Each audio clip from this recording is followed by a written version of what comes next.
Right, we are live. Hey guys, how's it going? Welcome back to the Kiwi Lads channel. We are back for another quarter-final. This one, the Blues taking on the Fijian Drua, and what is rumoured to be one of the more one-sided games of the Super Rugby Pacific quarter-finals, but that is only based off the fact that the Drua are yet to get themselves an away win throughout the Super Rugby Pacific competition. Although they have shown valiant efforts at home, they have to try and really step up here in this contest up against the Blues, and if they can get the job done, it would be the biggest upset of the quarterfinals. Looking through at this Blues starting lineup for this contest, it is Ofa Tuangafasi, Ricky Riccatelli, and Marcel Renata as the front row, Patrick Tuipulotu and Josh Berry in the locking duo with the Kiriwani, Dalton Papali'i and Hoskins Satutu slotting in as the number 8. Finley Christie back at 9 after that late change last week brought him into the starting lineup ahead of Taufafu Naki. Harry Plummer will be there at 10,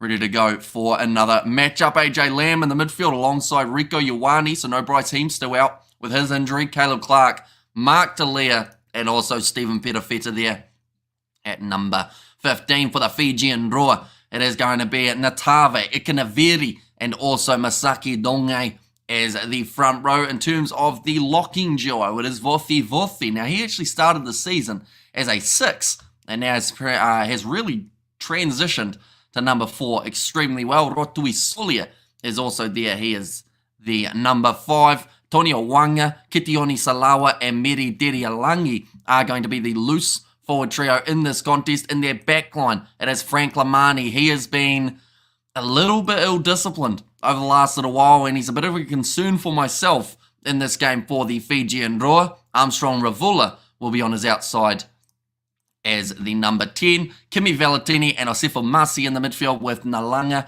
out on one wing, Ravatamanda out on the other, and Rua Sisi slotting in at number 15. Looking at the way that the regular season ended for these two sides, as you can see, the Blues, they were 1 point away from taking the top of the table. Of course, the Chiefs managing to shut that down at the end of the regular season game. But the Drua, they are sitting above the Rebels. They were able to get the bonus point win over the Melbourne side, which then gave them that 7th spot, stopped them from playing the Hurricanes, but they do have Eden Park on their radar up against the Blues, who have only lost 2 games throughout the season, one to the Crusaders, one to the Hurricanes, and at this stage, it's going to take an absolute mountain of a performance here to see the Drua get themselves a victory, but that does not mean it is not possible. Of course, we've seen them be competitive in certain games away from home. At home, when they are playing in Fiji, they're always very strong. Toso Drua Toso says below. And also we have, there you go, the Drua, says Lavani. And also, let's go, the Blues Drua fans, sorry to say, your hopes and dreams in tonight, says Daniel Cox. And Bulla Hamish says, Vinny, and isn't it weird how professionals are so affected by the venue they play in? If things don't go, their heads can even drop. Which is hardly how a professional acts, says Lollipop. I mean, home and away, there are many more factors than just the stadium, of course, that go into it. You know, when you're looking at different locations, you're looking at different temperatures, you're looking at different pitch conditions. There are a lot more to it than just saying, oh, we're at a different stadium, so we feel a bit lost. Like, when you look at a game for the Fijian Drua, they are brilliant at playing in the heat. And when they're playing in 30-degree temperatures while playing in Fiji, of course, they are going to be the side that are a little bit more competitive. It's the type of rugby that they've grown up playing in, whereas away from home, different conditions, colder temperatures can play a little bit of a factor. It's similar to the time zone situation of playing in the Northern Hemisphere compared to the Southern Hemisphere. There are factors that play into it more than just, oh, these seats look a little bit different at the stadium. Maybe we feel like we aren't going to play as well. Just all the best for both teams. Izale Drua, all the best, and congratulations, Blues, says Stay Hunky, of course, finishing second on the overall table. They really wanted that first spot, but the Hurricanes managing to get ahead by just the 1 point, although the Blues do have the better points differential in that regard, although, of course, going into it, it didn't really mean too much for them, but we know how strong they can be scoring tries. Don't fall asleep, Blues, says Choke the Woke. And yeah, so far we have seen 2 one-sided games that have taken place in the Super Rugby quarterfinals. The Rebels, they were defeated by the Hurricanes by around that 20-plus margin. Same with the Chiefs in their game up against the Reds. All 3 of the commentators before this game have factored in a 13-plus win for the Blues. But I do hope the Drua are more competitive and we do get to see a game go down to the wire here. And I honestly do think it will benefit the draw if they have a close contest between these two sides. Tosso Drua Tosso, says Mirisamani. And also, will it be live here? Sadly not, due to licensing. Any match footage or audio gets you taken straight down off YouTube and possibly sued, which would not be a good way to start the weekend. But I am just as happy for the draw reaching the quarters. Go and play and enjoy, says Vinny. Yeah, that's the thing. Like, for the draw, they knew that they needed a home quarterfinal to really have a brilliant shot. We see Zahn Sullivan there warming up in a suit. Of course, he is not going to be playing in this contest. Just looking through at that that Blues front row. I'm just making sure that nothing has been changed. It does look like it is correct. The lineup that we did mention earlier on. Do you know, are the one team not affected by venue? The All Blacks. And I'm a South African. I wouldn't guarantee that. Like, I mean, we've seen the All Blacks struggle in the Northern Hemisphere before, depending on where they've played. We've seen New Zealand struggle in South Africa when they've played at altitude. Like, there are certain factors that impact the team, and sometimes, you know, you're just having an off game, and a lot of the times that is when you are away from home, although it can happen for a home side as well. And Blues, says Paul, and forfeit this match ASAP. Can you show us the reserves, Hamish, says Daniel Cox. So off the reserves bench for these two sides. For the Blues, it is Kurt Eklund, Josh Fusitua, as well as Angus Ta'avao. All three doing pretty well throughout this regular season. Suafua and Adrian Cho as the other two replacement forwards off the bench for the Blues. And then Taufa Funaki, Corey Evans, and Cole Forbes as the 23. For the Fijian Drua, they have got Zaril Togiotama, Tanieri, and also Tawake, Nasila and Miracle Murray, or Malachi Murray, I believe it is.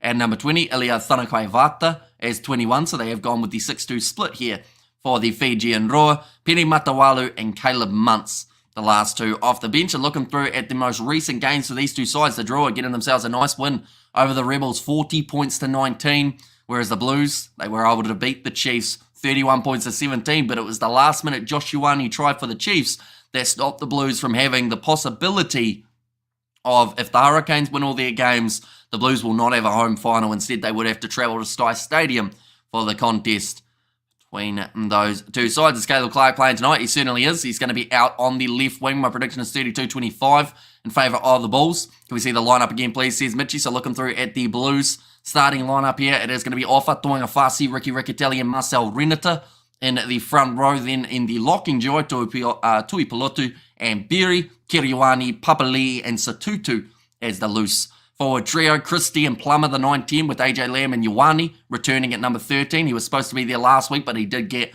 left out again. He has also gone over a year without scoring a try for the Blues, fun fact. He has not scored one. Angus Tarvell yelling in all the players' faces. I feel like he's trying to fire them up, but instead they're just trying to avoid the flying headbutt. Caleb Clark, Mark Talia, and Stephen Petafeta are the back three. For the Fijian Drua, it is Natava, Ikanaveri, and Nongai. Vofi, and Rotui Solia make up the locking duo, with Wanga Salawa and also Derialangi there as the number 8. Frank Lamani and Armstrong Ravula will be the 19 combo. I'm really concerned about Lamani in this game. His discipline has been shocking the last few games. I hope that it doesn't end up costing the draw in this one. Bellatini and Masi as the midfield, and then Nalanga, Ravatamanda, and also Drua Sisi there at number 15. We go easy on the home side, Drua. Don't whip them too hard. And morning, Hamish again. Sunshine Cape Town. Sears a roof there. And also we look at their Brumbies versus Highlanders. Is going to be a great game, and we are going to be covering that one in the near future as well. Which team gets home advantage in the semis if the Brumbies win? So it would be the Blues with the home field advantage, and they would go head-to-head with the Brumbies. Chiefs would play the Hurricanes, if that is the way that it all works out. We have got draw 32-25. It's a prediction from Marzi, Morning Ruth. And do you think the Satyrs would have won today versus the Canes, as the Rebels did well? Says Hanoi. It's a question that, of course, is very hard to answer. I do think they would have been a little bit more competitive just with the recent form of the Crusaders. They've actually started playing a lot better near the end of the season, but it is impossible to know how they would have gone. Lamani, the kickboxer, are you doing the URC? Says the Bulls. We are indeed. 3 games of the URC quarterfinals. We are covering back-to-back-to-back. It's going to be a brutal evening, but we have got another 10 hours to go of the commentary, and then also alongside that, we are going to be doing the Springbok squad announcement that has taken place just after that last quarter final fixture. They are just showing there Fijian Drua pre-match looking fired up. What URC matches are you doing? All of them that are happening later on tonight. Looks like it is going to be Nick Berry in charge of this contest. Jordan Way, Ruben Keane, and Brett Cronin will be the TMO for this quarterfinal. The winner will advance to the semis, and then they will eagerly await what happens in that Highlanders versus Brumbies game. If the Brumbies were victorious in that contest, if it was the Blues who get themselves the win here, it would end up being, in the end, a Blues versus Brumbies semi-final. But if the Blues win this game and the Highlanders win, then it would actually be Blues versus Chiefs in the semi-final. Actually, the All Blacks naming image depends on when it is and whether or not we got anything else overlapping. Munster won the Ospreys 27 points to 7. Yeah, that game was about as one-sided as we did expect. Sounds like the Blues are playing a little bit of Roman Reigns' entrance by the sounds of it. Trying to get the Blues fired up, but they are kicking this one off from left to right, and we are underway for the quarterfinals, and it's kicked out on the full by the Blues. You need to apply for game commentators, Hamish, says Ivan, although if I did that, then I wouldn't be able to do these streams, so you'd be kind of stopping your chance of watching a YouTube stream by doing so, if that makes sense. Go the Blues, go, says Tiliofa. And also we have got there Hamish looking great in the commentary. And what's your prediction here, Hamish? Close or big gap? I hope it's close. And I know that that's optimal wishful thinking, but it just would be nice to see a quarterfinal actually come down to the wire rather than sides winning by 20 plus points. And all of the commentators have predicted a Blues win by 13 plus. And here's one for you. The Blues have got an 88 kg advantage at scrum time. 88 kgs. That's got to be one of the biggest differentials between two sides in Super Rugby that we have seen so far. They have got a huge four-pack for the Blues, although the Drua have got a very successful scrum, and they have managed to retain their ball once again. Here comes a run from Osefu Masi, taken down by Christie. Now running forward. Going to be Wanga Nalanga. 88 kgs is like another man. It certainly is.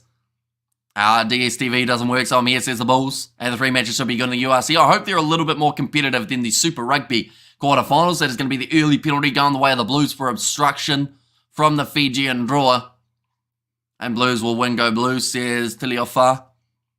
And also Blues by more than the Drua, H, says Doctor. And I, Hamish, and everyone says John, welcome in, mate. Hope you are keeping well. Currently 2 minutes in. Already the obstruction penalty going the way of the Blues. One going against Osefu Masi. 88 kgs, how much is Ta'aval's forehead?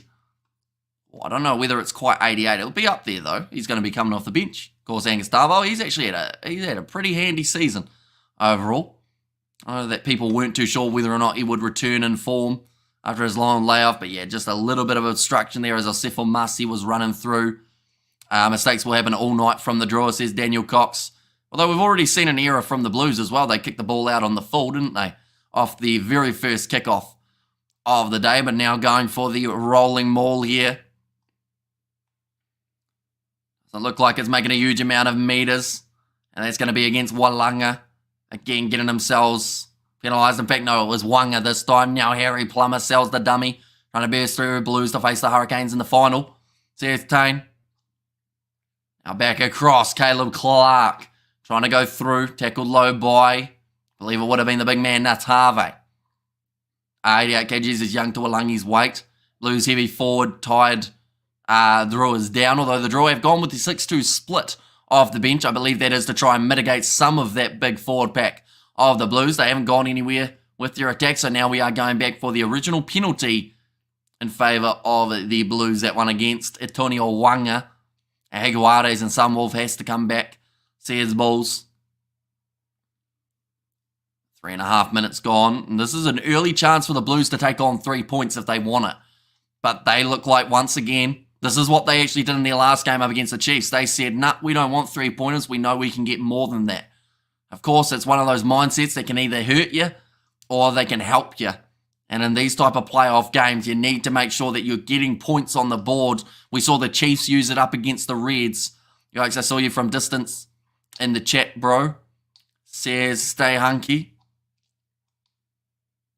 Yeah, he's disappointed with that one. Antonio Wanga, Blues, now inside of the Fijian Drua 22 for the first time. Fijian Drua are good at home when they are playing, but not when they're playing an away game. So here's Tane. So far, their strike rate is the second best in the competition, the Blues. They have got 23 tries from 60 lineouts inside of the 22.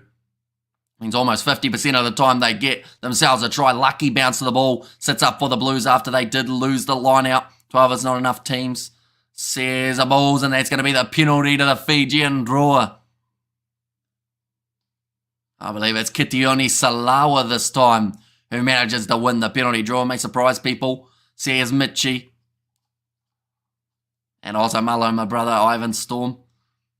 Says Doctor. But now Armstrong Ravula will be able to kick this one downfield. Like I mentioned, this is just one of those games that the drawer, no matter what happens, they have to try and stay close in it. Because as soon as they allow the Blues to get a bit of a lead by 10 points or so, that is normally when it is all over, mate. They have final exams in October. They have 3 months of work to get through. I'm here to procrastinate for the last. Says Katzenel. Every team play better at home. Says Spider-Mech. Sunwolves got disbanded ages ago. What are you on about? Says Tane. Now, Ikanaveri. Going to be tackled on the halfway line. Lamani goes away to Meri. Derialangi. The draw, of course, want to be that first team to strike on the board throughout this game. We need South African, Argentina, and Japan teams to join. Says Mitchell, although your problem with that is straight away your time zones that you have to deal with. You know, it does mean that you'd have a lot more travel taking place, whereas at the moment it's just Fiji, Australia, and New Zealand, so you got to take time zones into consideration. You got to consider the overlap with the URC as well, so you can end up being a direct competitor of the URC competition. That is a fantastic kick in behind from the Blues, because that's one thing that works quite well with Super Rugby and the URC at the moment is neither of the competitions overlap, which means that they're not a complete, I guess, competitor of the other competition. Imagine a USA team in Super Rugby. Says Tane there. But yeah, nicely kicked him behind from Harry Plummer. Kept it nice and low. Gets it out. New Zealand, Australia, Fiji and Samoa. Says balls and wires by 64. Says Ivan. Now Ricky Riccatelli to throw this one in. And nicely claimed by Patrick. Tui Pelotu. Drua trying to defend this one. Would like to see a new team from New Zealand into the comp. Says John. Being told to use it now. Ricky Riccatelli breaks off the back. Good shot coming in from Frank Lamani. Christie short ball to Caleb Clark. Still 22 metres out from the line. Kiriwani, another offside advantage against the Fijian Drua. It's about being consistent. Pressure beyond the last minutes. We'll take the WCS Joe Bro. Shot on Peter Feta coming in from Osefumasi. Create a Samoa club to play Super Rugby. That's pretty much what Moana Pacifica is. And even though they're a combined team, they are still not doing that well. That's a great ball to Caleb Clark. He's just short of the try line now. Ricky Riccatelli takes it on. He's crawled forward there. So that is going to be no try. And they'll go back for the original penalty. Our other draw here, and not the Waratahs, because the Waratahs suck this year. We have got the Super Rugby Aupakisha combined with the Super Rugby Women's competition. That is something I agree with. I feel like eventually we're going to see like a Trans-Tasman competition between those two teams. One team from South Africa would be good, recreate the Golden Cats or the Lions. And White Black Cats performed so poorly and lost by 86 runs. Can they qualify for the semis? It's going to be tricky for them, but it's their own fault because they didn't have any warm-up games, didn't they? 8 minutes in at the moment, maybe. I have an all-year-round comp for both Northern and Southern Hemisphere teams. Yeah, although then you get a little bit awkward in terms of licensing because, of course, what competitions do you cut out? Do you say that the top 14 can take part in that all-year-round club competition? Do you say that the Premiership, the MLR, the Japanese Top League, what competition do you cut it off at? How many teams do you want? Do you want 80 teams in your World Club Cup type thing that you're talking about? A nice run forward from Caleb Clark initially. Ricky Riccatelli went round the side, just ended up short. I forgot about Moana. Says balls. That dude should have passed to the winger. Says Anoia. Ricky Riccatelli getting a little bit greedy.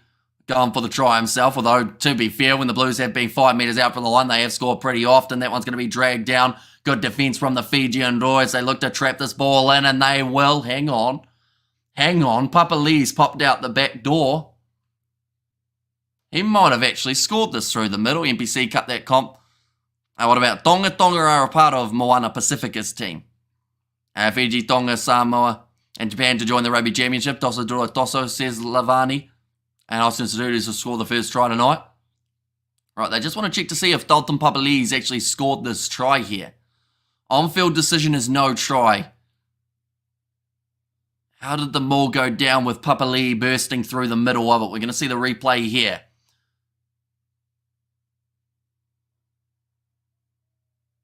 Yeah, he's short. Is that double movement?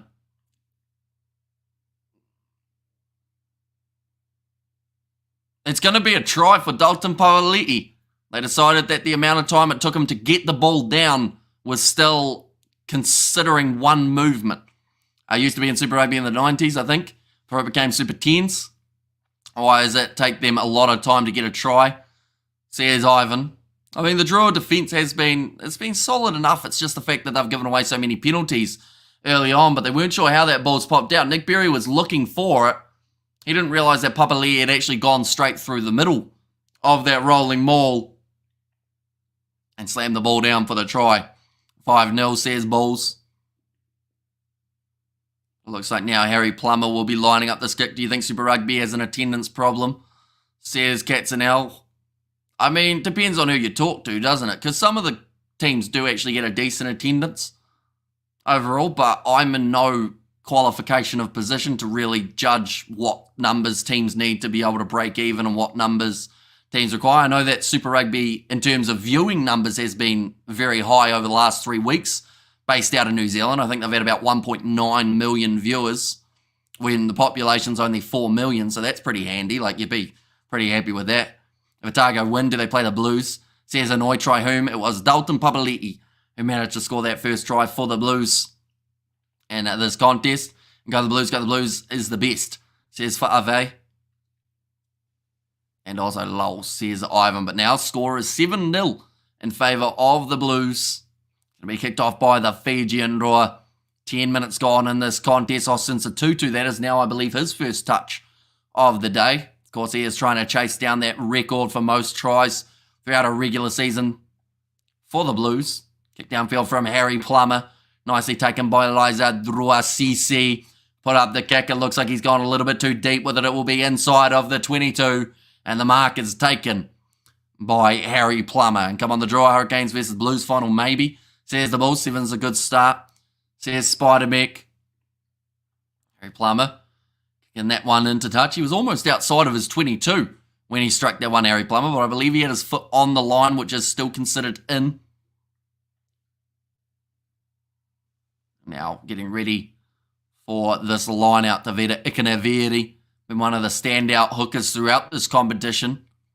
Their line out isn't the best in terms of accuracy, of course, I should mention, but in terms of meters made, he's had over 400 just outside of the top 50 throughout Super Rugby Pacific. Going to be thrown in. That one's going to be knocked on from Masaki Donge. And Blues go. That's your time, GB Blue. And if Otago win, they will play the Hurricanes in the semi, says John. That is true. Now, Finley Christie goes back across to Marcel Renner to the best team. To win it will be the best, most conditioned physicality, or physically and mentally will take the W, says Joe Burrow. That is going to be a knock-on from Caleb Clark. Sits up for Kemu Valentini. To say, ever since they lost Upper Salome Vota from that 12 jersey for the Fijian Drua, they haven't quite had that same attacking prowess. Kick him on from Celestino Ravatamanda, waiting for the ball to bounce up, and it's claimed by AJ Lamb. Now Christie, looking for the run across to Riccatelli, bumps out a one, moves up to the halfway line. Drua are going to find themselves once again having to try and defend from inside of their own half. Christie again goes off to the short side to Josh Berry. Now across, quick hands from Christie, gets it away to AJ Lamb. Kiriwani, is there a... No, he's all right. I thought AJ Lamb was staying down with an injury there for a second. I think the Hurricanes and the Chiefs are playing in the semi-final, says Tane. I mean, they both have decent chances of playing each other, but that all depends on whether or not there's an underdog victory. That is a great kick from Harry Plummer, getting them inside of their 22 yet again here, the Drua. Just getting a little bit trapped in terms of the territory at the moment. And go the Blues, says OJ. I think the Hurricanes and the Chiefs are playing in the semi-final. And also, let's go the Drua, says Pete D. That's a good tackle there on Ricky Riccatelli, but they are inside of their 22 again here. The Drua looking for 50 plus on this one, and Rugby will win the comp at the end of the day.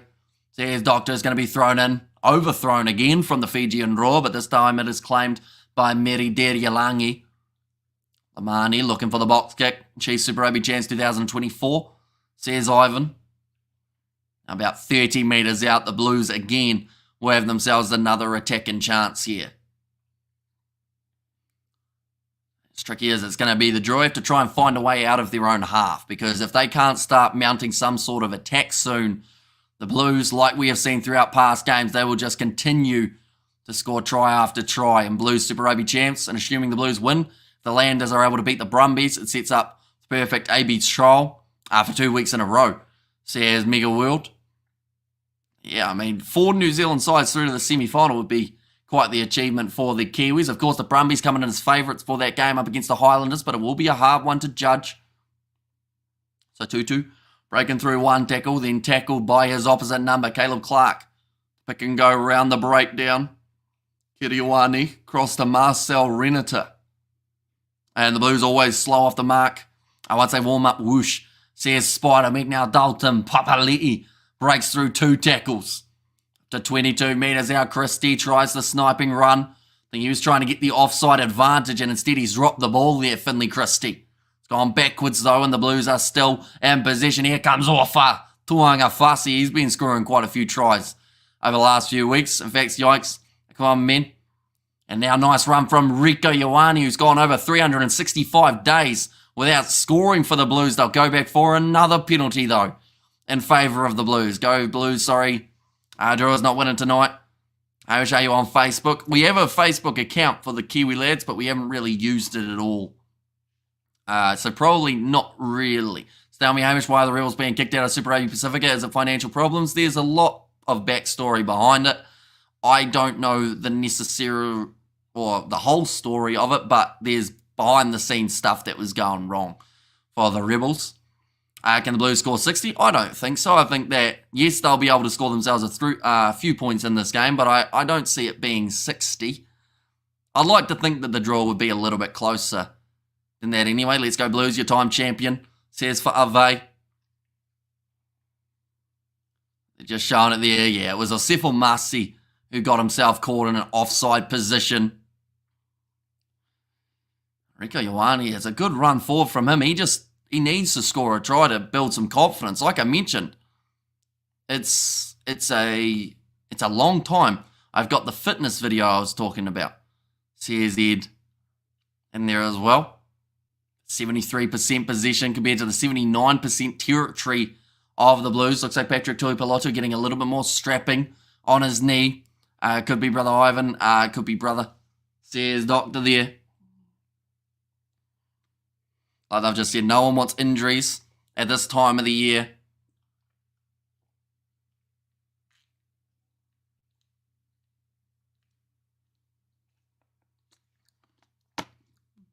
This is match on live there in Fiji right now. I'm not sure about what options there are to watch this game in Fiji. I assume there's a few Fijians watching on for these contests, hoping to see their side do very well. Tuipulotu looks like he's just testing out that knee at the moment, trying to make sure that it is going to be all right to continue in this contest.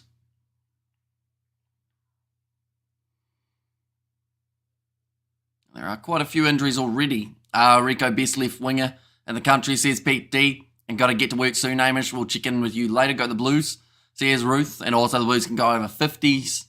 Second half when the Drua's hands on hips, says Spider Mick. And Harry Plummer will once again kick this one towards the corner here.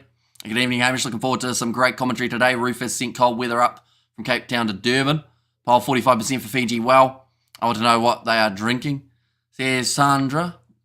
I mean, I think it's just having hopes in their side. Which it's like we've seen earlier on today. I'm not going to drop any names, of course, but we saw someone pretty much saying that their Highlanders team is not going to do well today, and at least the Drua fans, they have some sort of belief that their side can get the job done. That's going to be held up by the Drua. Great defence 5 metres out from their line. We have got there, hello Hamish, you're doing great, mate. Says Daniel Watson. Other than having a cold, we're doing all right, luckily. But we'll see how we're feeling at the end. No way again, Nick. Says Mr. Orland. And also, hi, says Patrick Brady. Welcome in. Hope you are doing well. I think they've just said Dedi Alangi was the man who was able to cut that one off. It'll be the goal line dropout now for the Fijian Drua. Like they've just said, it's all about defence. And Blues all the way, says Chandra. Taken on the halfway line by Hoskins, a 2-2. Running this one forward and hit hard by Kimi Valentini as well as Vorthe. Now Christie going away to the short side. Off to a Kiriwani. Blues are making meters a little bit too easily at the moment. Off a Toanga Fasi. Yeah, making their way forward. Christie goes to Berry. 15 metres out, Christie goes back to Plummer with the cross kick. Goes out to Clark, who has dropped that ball. It's picked up by Rico. He gets the offload away to Christie. This will be a run and try for the Blues. They may just check to see whether or not there was a knock on from Caleb Clark. But if there was not, it is going to be another try here for the Blues. And Finley Christie will be the man who has managed to score. Cricket World Cup has been interesting. Lots of nations causing upsets like Canada, USA, and Afghanistan, says Ed. And what time is it where you are at the moment? Currently, we are sitting 7:30 p.m. New Zealand time. I just want to check to see whether or not there was a knock-on in the build-up here for Caleb Clark. Looks close to one, but I think it may have gone sideways.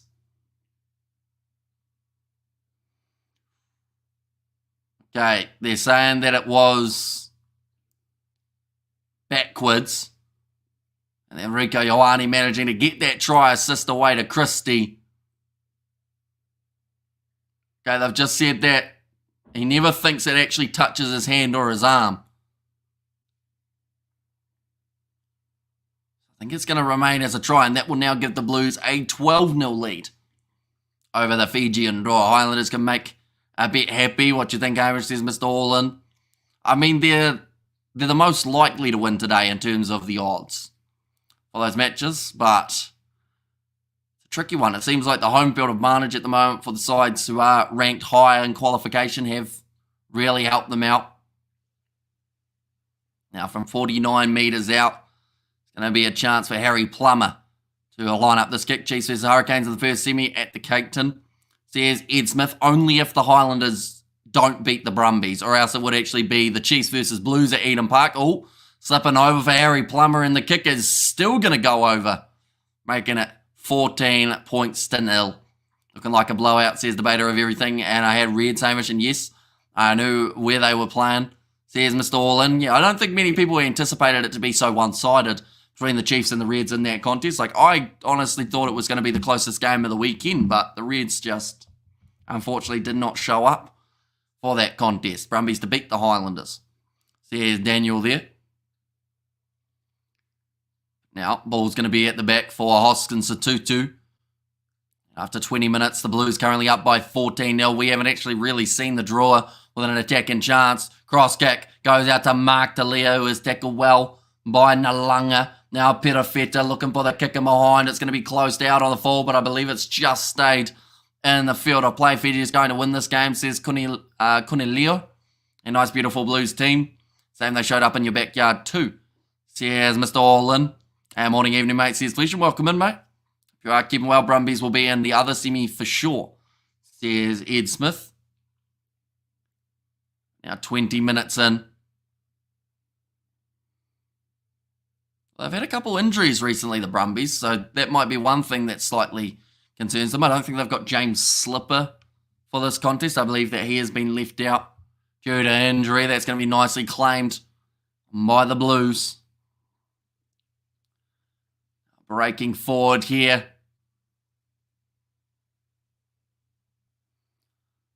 Just looking through, who is that? Number 19, Tui Pilotu is actually off the field, ladies and gentlemen, due to that injury that we saw a little bit earlier on. Another penalty advantage against the Drua. They've spent the whole game under penalty advantage at the moment. The Blues, Christie going after Stephen Perofeta. Rush defence from Ravatamanda manages to stop the momentum just for now.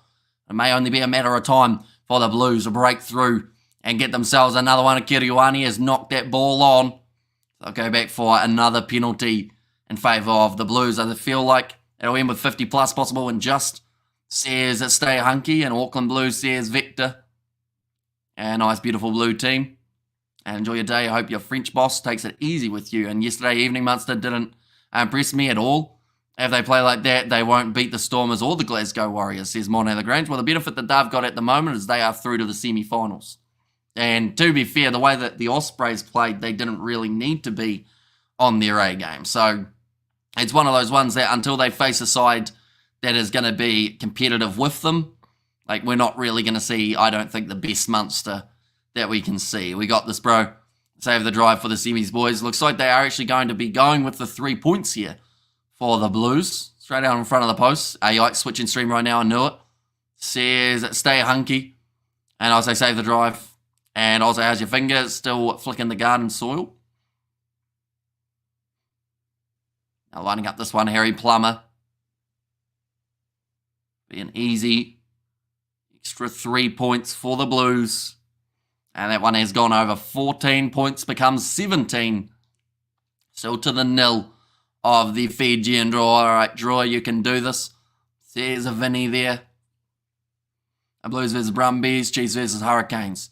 Says for Ave. Kicked high from Armstrong. Rivula doesn't travel the 10. Oh, Nick Berry says it does. Okay, it wasn't quite the 10, but it will do. Glasgow Warriors are the dark horse. Says Michael Kimivalatini. Hanging on to this ball. And yeah, that game between the Glasgow side and the Stormers is going to be a really good one. I have that feeling that it's going to be the best game of the URC quarters. It's just a shame we have to wait the longest until it takes place. Big run forward from Tavita Ikanaveri. Lamani. Going across there to Kitioni Salawa. Some big shots coming in from the Blues. Lamani again. They have to make sure that they score soon for the Fijian Drua if they want a chance of winning this contest. 60 on cards. There's Chandra there. And that one's going to be stuck in the rolling maul. The Blues trapping it well. There was Caleb Clark who got in there alongside AJ Lamb, and that is now going to be the turnover.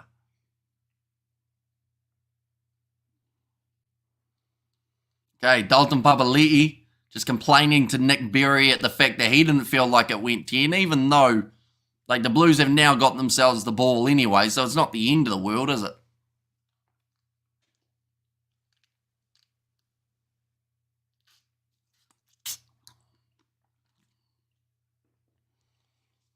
Now, it's going to be the scrum feed for the Blues, who have once again got their 88 kg weight advantage. It's pretty much a whole other loose forward on the side of the Blues, almost scrummaging 8 against 9.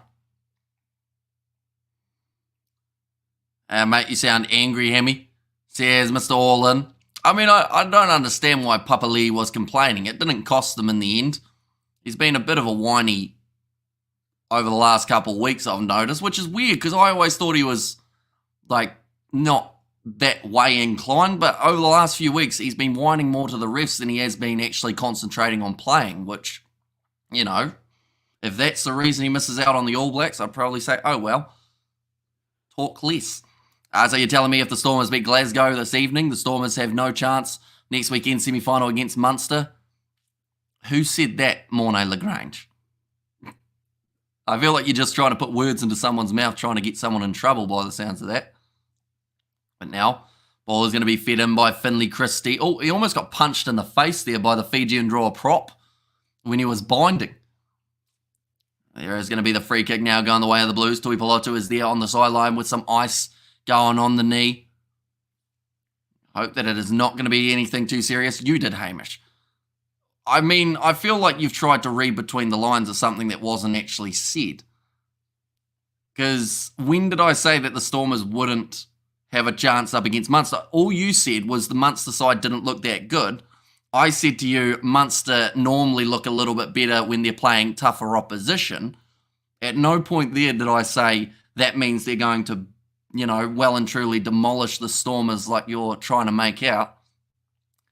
But, bit of journalism at its finest, isn't it? Now, that's going to be the advantage, and the Blues do get themselves the penalty again at scrum time.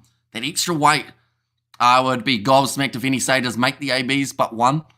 Says Mr. All-In, and not the end of the world. But he has a point. Says Spider-Mick, my cousin went over to Fiji for a holiday a few weeks ago and found out that a kg of avocados cost $45. Says Ivan, that is hefty. I remember when we went through a phase in New Zealand, our watermelons cost about $65, didn't they? When they were a little bit more rare. Now, of course, you can get them for a slightly decent price. Harry Plummer going to be kicking that ball into touch. Munster can't themselves off. Says a doctor there. Yeah, just the scrum. Too much movement there. Afriel stay hunky. Says Vinny. Now ready to go for this line-out throw. Nicely taken by Satutu. Kiriwani going across to Finley. Christie, AJ Lamb, and behind to Plummer. Nice step from Perafeta. He's got a bit of space to work with. Just couldn't quite find that offload when he was being tackled by Osifo Masi. And Highlanders to take the Brumbies. These games are crucial level up time. Don't understand such price surge. I think it's all to do with the demand and how hard it is to get the fruits. But yeah, it shouldn't be $45 for a kg of avocados. Now Ricky Riccatelli making it a couple more meters. Now Tuonga Fassi. He's got the ball in hand. Short side to Mark Talia. And he's had the ball stripped off him by Tavira Ikanaviri. And Lamani now deciding to kick this one forward. Going to be an awkward bouncing one. Nick needs approval. Says Mr. All and running through. Missing the tackle on Perafeta now off to Talia again. And that ball's gone out of his hands. He's dropped it twice, and that time it is a knock on. So Talia, he's had the ball stripped and he's had the ball dropped. And now he's talking trash to the Fijian Drua as if to say it's your fault that I'm dropping the ball. He's not happy at the moment.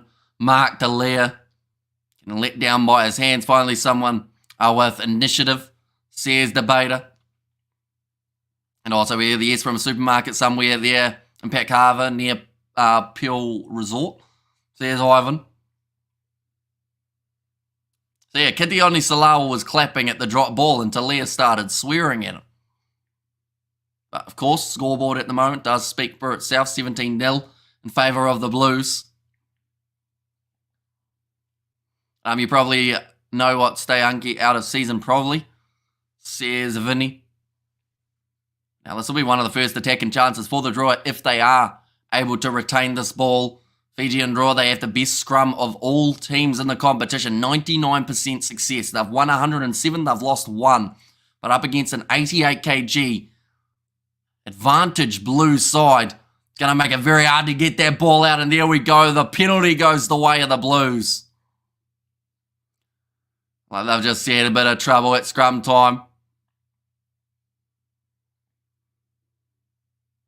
And also big scrum save for the Semi boys, and maybe Vinny just saw these photos she sent.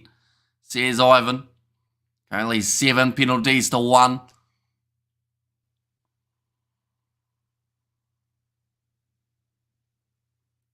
Now, going to be ready to kick this one towards the touchline. They've decided against the 3s. Now they want some more 7s. And Warriors, says Doctor. And there as well, but that is a great counter scrum from the Blues, just as we were talking about how strong this Drua scrum had been throughout the regular season. Living here in Pacific Harbour. Says Vinny, but Ricky Riccatelli to throw this one in, nicely claimed by the Blues. Now Papali'i going across to Ricky Riccatelli. Into the breakdown, and the Drua win themselves the penalty again. We don't hit 50 then. Coach Verto is interchanging early. Says Mr. All-In. Going to be the penalty going the way of the Fijian Drua for not releasing in the breakdown from AJ Lamb. Well, Rico Ioane is looking absolutely exhausted. We have hardly seen him with the ball in hand so far. He's had a couple runs, of which were handy enough. That ball has been put into touch there, and yeah, Kitioni Salawa just straight on to the ball and get him the turnover. Be a chance on the halfway line now for the Fijian Drua. They have not had an attacking chance inside of the Blues half in a very long time, but that is because their line-out has also been struggling throughout this game. This one has gone in. It's going to be the knock-on from the Drua, though. Unfortunately, Vothi not really been able to hang on to that ball either alongside Rotui Solia. Sorry, Hamish. But if the Stormers win tonight's match, it will be 2022 champions versus 2023. There will be a blockbuster semi-final and the scoreline will be very close. Says Mono Lagrange. I agree. That's why when you said about me saying that the Stormers have no chance, I had to call you out on your BS because we just didn't say that. But 8 minutes remaining in the first half. Fijian Drua currently down by the 17. It's going to be a tricky one. You know, those small shops are ridiculous, truly. And better buy from the market when in season. Says Vinny. Now going to be a scrum feed again. So far, penalty 7 against the Fijian Drua just in this first half. We've seen more handling errors from the Blues, though, throughout the first 33 minutes. They have had 3 handling errors, as opposed to the Fijian Drua 2. Ball being fed in by Finley Christie. It's going to be a new penalty advantage at scrum time. Christie goes to the short side. Out to Mark Talia, who has been wrestled down again, and that ball goes into touch. So they'll go back for another penalty in favour of the Blues. Like I said, this game has been played under penalty advantage for more times than not throughout this first half. And I know Vinny, maybe, what's going on there, and the well draw holding up. A good one, boys, says Vinny. On the halfway line, Harry Plummer will be able to kick this ball into touch once more. So far, we've seen now 8 penalties against the Fijian Drua. Kicked into touch. 22 metres out from the line. I think if the Drua can see one more try in this first half, they are probably going to be out of this contest. So they have to make sure that they don't allow that to happen. Ricky Riccatelli getting ready to throw this one in. Like I mentioned, they've got a very successful scrum and line out throughout the season, the Blues. Now Finley Christie breaking off the back short ball to Dalton Papali'i, who's only 10 metres out as long as Southern Hemisphere team. Good on South Africa clubs going to a comp on their level. Says Doctor and Drua give away every opportunity. When the Blues do lose the ball, Drua give penalties. Says the Bader, and that one's going to be another penalty against the Fijian Drua. Quick tap taken by Satutu. I think he's just short of the try line. Christie going across to Papali'i, who is also just short. Now around the side here. So Ricky Riccatelli trying to crawl just a little bit further forward. Papali'i. He's tried to score that one on the line, but he is just short again. Christie goes back across to Plummer. Wide cut-out pass to Caleb Clark. And he scores the try for the Blues. That is their 3rd now in this contest. So tell me, Hamish, what is your prediction for the Bulls versus Benetton match? I could see the Bulls winning that one. At the end of the day, the last time they both played in South Africa wasn't too long ago. The Bulls were able to get themselves the win. They've got a good side on paper, and the URC is what they've concentrated on ahead of the Champions Cup, so they have to make sure that they do win it, or else a lot of questions will be asked. Stay hungry next time your relatives come over. Just best to go to local markets. Answer to IQ 1,000. Although if he had the 1,000 IQ, I'll give him 100 IQ. If he had 1,000, he would have scored the try for the Blues, but in the end, it led to the try-scoring chance out wide for Caleb Clark. Does manage to finish the job. One moment, we are about to sneeze.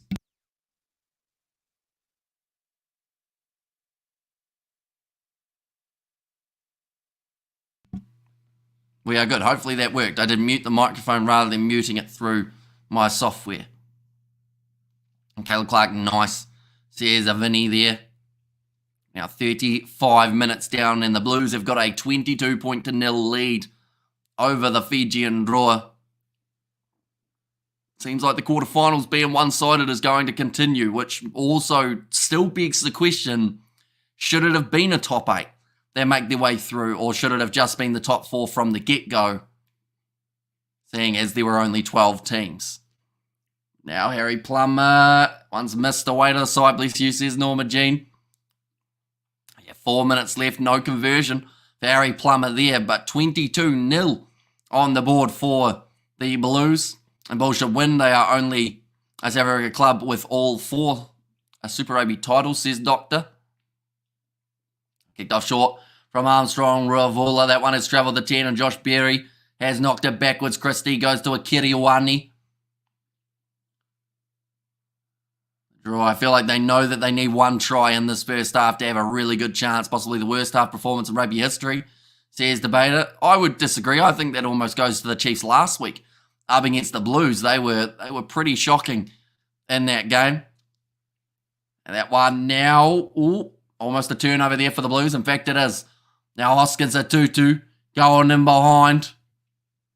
Going to Armstrong Ravula. Manages to clean that ball up quite nicely. And told you 52nd half. Says Spider Meg, the penalty this time goes the way of the Fijian Drua. Lamani takes it quickly. Trying to break through the tackle attempt of Finley Christie. Trying to channel some of that inner sevens for the Fijians here. Now Lamani going across to Armstrong Ravula. They get themselves 1 try in this half. The Fijian Drua. Lamani going off to Armstrong Ravula again. Off to the left-hand side. No drop ball from Drua Sesi. They've said that it's gone backwards though. So it is going to be play on. They are just out from their own 22 at the moment. Christie wanted the turnover. Can't get it. Lamani now looking to roll this one back, although the pressure is on. And the breakdown, he's done well, Lamani, to get out of there. Armstrong Ravula passes it across with a bounce pass to Antonio Wanga. Leaves it for the man on his outside, Kitioni Salawa. It's been picked up and driven towards the touchline from AJ Lamb. Now back to the left-hand side. Who's the ref in this one? It is Nick Berry who's in charge of this contest. Lamani this time is going to go for the kick. So what wrong with the quarterfinals in the Super Rugby Pacifica? It's all one-sided affairs, believe me, Hamish. It's one-sided affairs against the South African teams. Says Monet the Grange. Well, the fact that we've got 12 teams and the sides that have made their way through don't all have positive winning rates is the biggest problem at the moment. With the amount of teams in the competition, they can't really afford to have 8 of the sides go through. But hopefully they learn from it. That's going to be knocked on from Caleb Clark. Oh, he's frustrated as well. And that's the thing. Even though the Blues are winning this game comfortably, they look like the more frustrated team out there on the field. And I feel like that is that mindset of we should be doing better than we already are for the Blues. Do you think O'Keefe gets Canes Chiefs semi? I have no idea who is in charge of those games. I know that the Canes have opted for the afternoon game taking place at 4:35. If the Blues play at high speed, draw is no chance. Says Spider Mech there. Coming to a close here, the first half. I think for the draw, they just have to look to try and get this ball into touch. Call it a bad first half and then try and build on it when we get into the second half. But certainly hasn't gone their way here. The Blues have looked dominant throughout the first 40. Lamani be feeding the ball in. Tactical good. We need to finish, agree, Hamish. Says Mr. Holland going short side. It is Osefo Masi. Blues holding him up in a rolling maul now, which does mean if this one goes to ground and the drawer cannot get the ball out, it will be half-time in this contest. Yep, it's going to be a maul turnover into the half.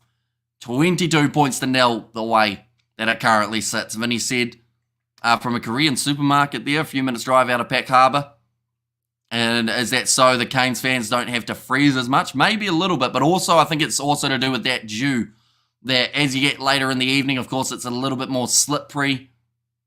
So I think they've opted for that early time. And because they are the top qualifier, they actually get to choose that. Who knows? Maybe the Blues would have liked to have that early game if they did have the choice. But because the top qualifier being the Hurricanes, they get all of the decisions to be able to make them. So it's one bonus to be a number one. Not so much that you've got a home final. South African teams will give New Zealand teams more of a run for their money, says Mono the Grange. I mean, unfortunately, though, we can't see it happen because they're in a different competition, of course. Oh, yeah, they miss the days when you could thrash Fiji, but at least we can upload big hits highlights. Now we just get thrashed and run over. Says the beta, and also we have got, yes, the most expensive supermarket here in Vua.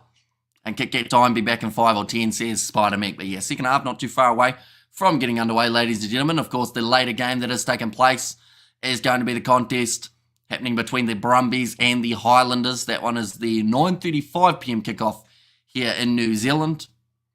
And it should be an entertaining game. At the end of the day, that one I'm hoping will be the closest game. And it doesn't have to really be that close for it to even be the closest game of the quarterfinals. They should make a new team in South Africa, just a super, from the rest of the leftovers from the URC. They will still do well, says Hanoi. But then do they play their games in South Africa, Hanoi, or do they play them similar to Moana Pacifica and have a base out of Australia or New Zealand? And does it become too costly? We've got to remember that would be about a 35, 40-man squad staying in accommodation in Australia for, what would that be, like 15 weeks? Something like that. Surely that won't be too cheap. So they'd have to play at home, and then you have the travel times, the costs of that. It would be a handful. So unless they can find some sort of middle ground, I feel like it would be too much admin for Super Rugby. If the Satyrs were there, things would be different. Or were there, things would be different, says Ed. And based in South Africa, so the young Oz and New Zealand guys get to experience in Bokland, says Hanoi. Talks underway to bring Richie Mo'unga home. I think he's already home, isn't he? I think he's, after that final happened in Japan, I think he is back in New Zealand. South African teams were bad in Super Rugby. Says Brian, South African teams had a long time to prove they were better. Results don't lie. Says Doctor. The Rebels are kicked out. Who's going to replace them? Well, at the moment, there's no certainties. It may just be an 11-team competition, which, like, if that means that we only have 6 or 4 teams making it through to the playoffs, maybe that is for the best for the competition, because as we've seen here, we're going to have 4 quarterfinals that could all be extremely one-sided, because there has been a big difference between the sides in the top 4 and the sides outside of the top 4 throughout the season. Now, that's not to say that the draw can't put in a decent fight in the second half. It's more so the fact that away from home, they just haven't been able to get those results going in their favour. Even though I eliminated the Satyrs, I'm sad they aren't here to score the daylights out of the Blues and the Canes, says Hanoi.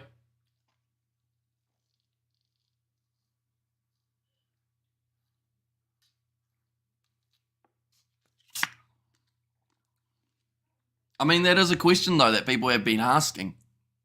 They were asking about the factor of, if the Crusaders were through to the quarterfinals, would one of these 3 games that we've seen so far have been a little bit more competitive?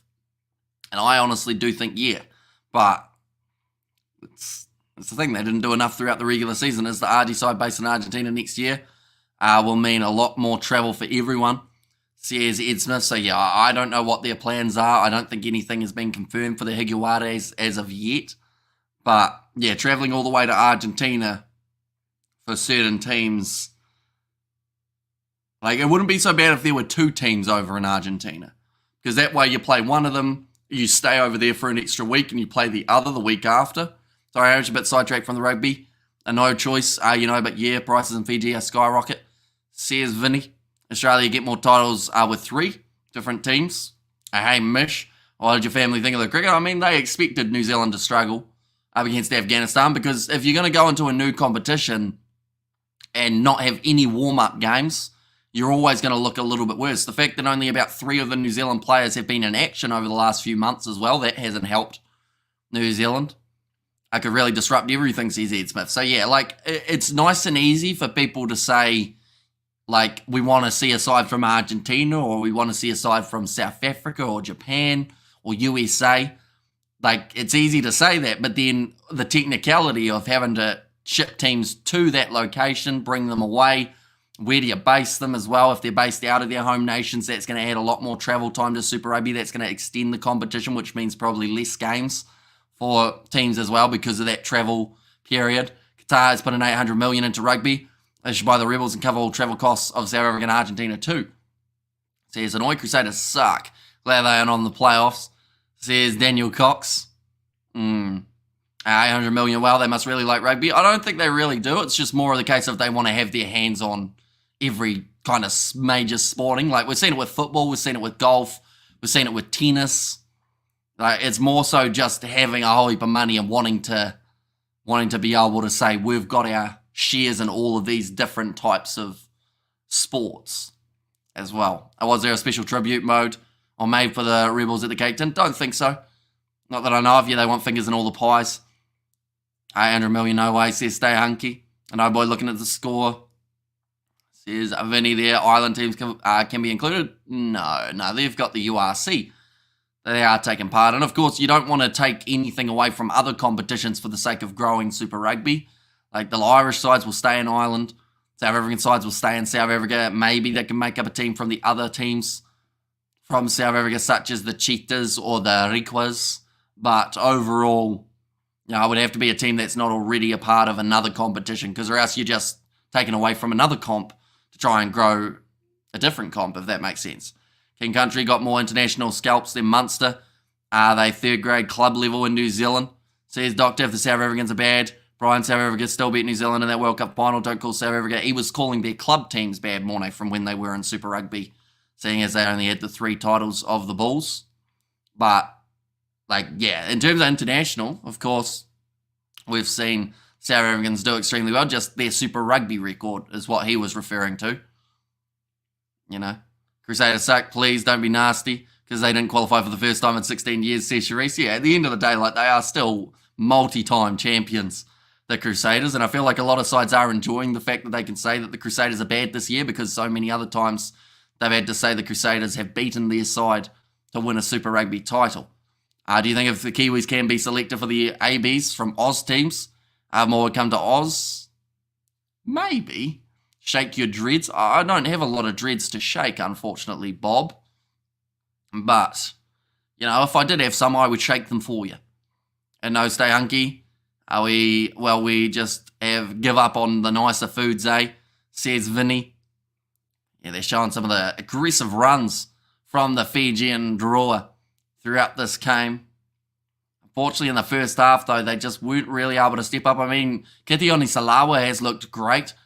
3 turnovers, 1. He's also managed to get himself 10 tackles. Sorry to hurt your feelings, Mornay. But it's true. How many times did they win Super Rugby? Says Brian, I wonder if Lester Whainauku comes home. He only signed for 18 months with Toulon as Colby's replacement.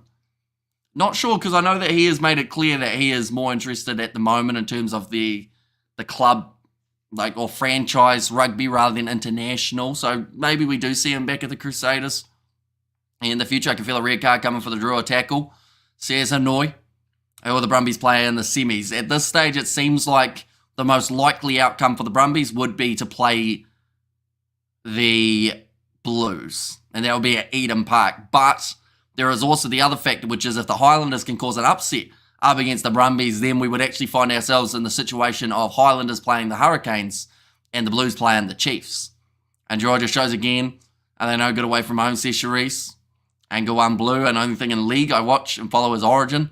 Just feels like straight passion, says Mr. All-In. Yeah, it was a little bit of a shame that was quite one-sided. Who's in the bin? Oh, you're just guessing, says Stay Hunky. Second half just around the corner. Hey, Hamish, what for munchies, pizza, burger and chips? I think chicken breast, to be honest. That's about all I'm going to be having in between these streams. Blues versus Chiefs would be a good scrap, and go the blue, good job, says Fa'ave. And there as well. But second half, I would say, is only maybe 2 or 3 minutes away from starting up. Can the Drua start to find their way back into it? Or will we be sitting as a one-sided game yet again? Is George doing the KFC run? No, he is. He is not. 30 minutes away is the closest KFC. So what starts as a run ends up being a bit of a marathon by the time you get there and back. Hello, Queenslander, says Mr. All-In. And I don't know, Hunks, just a feeling, says Hanoi. Yeah, there's been a few players that have actually stepped up quite nicely for the Fijian Drua throughout this first half. I think Kitioni Salawa has been one of the standouts.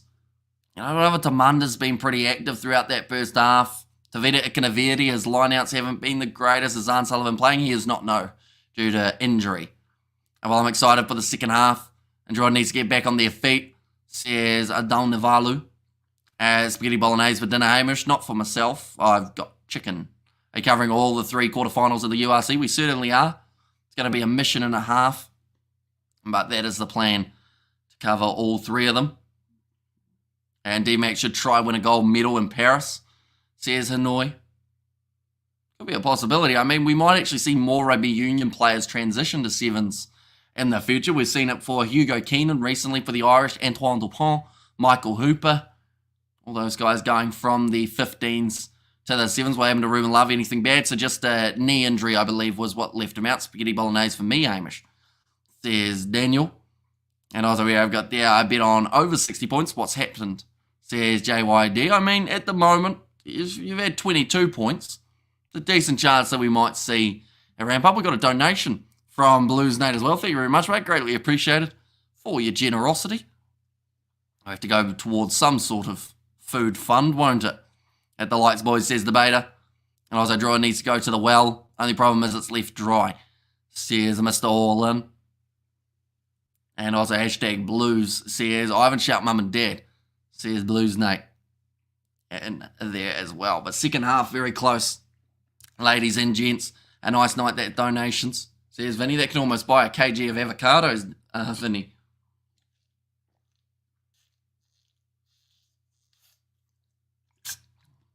So what's your prediction for Leinster-Ulster? I think Leinster should win it, but Ulster might be a bit closer than some are anticipating.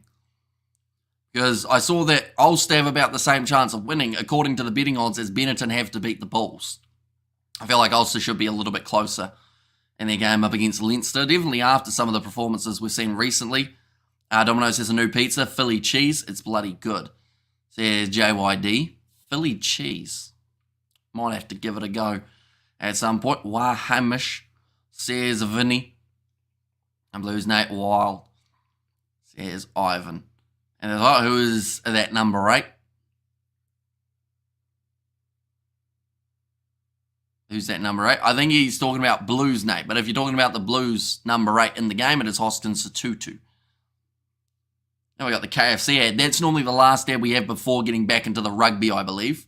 If it's only $13, says JYD.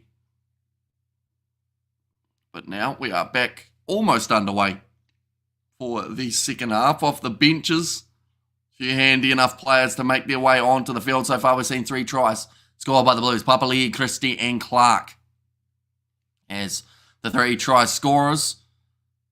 And for the Fijian Drua, they are yet to get themselves any form of points on the board.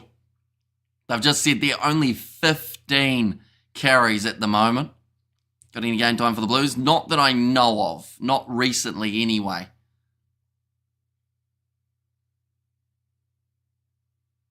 Okay, Glenn Jackson's pretty much said they have to hang on to the ball. 15 carries and a half is nowhere near enough.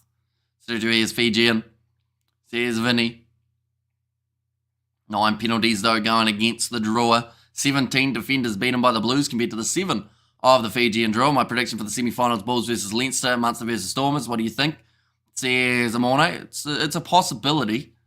You know, at the end of the day, though, I feel like the quarterfinals, of course, we have to see some of those sides in action to know how they're going to play first. Or we can make too many assumptions of who is making their way through.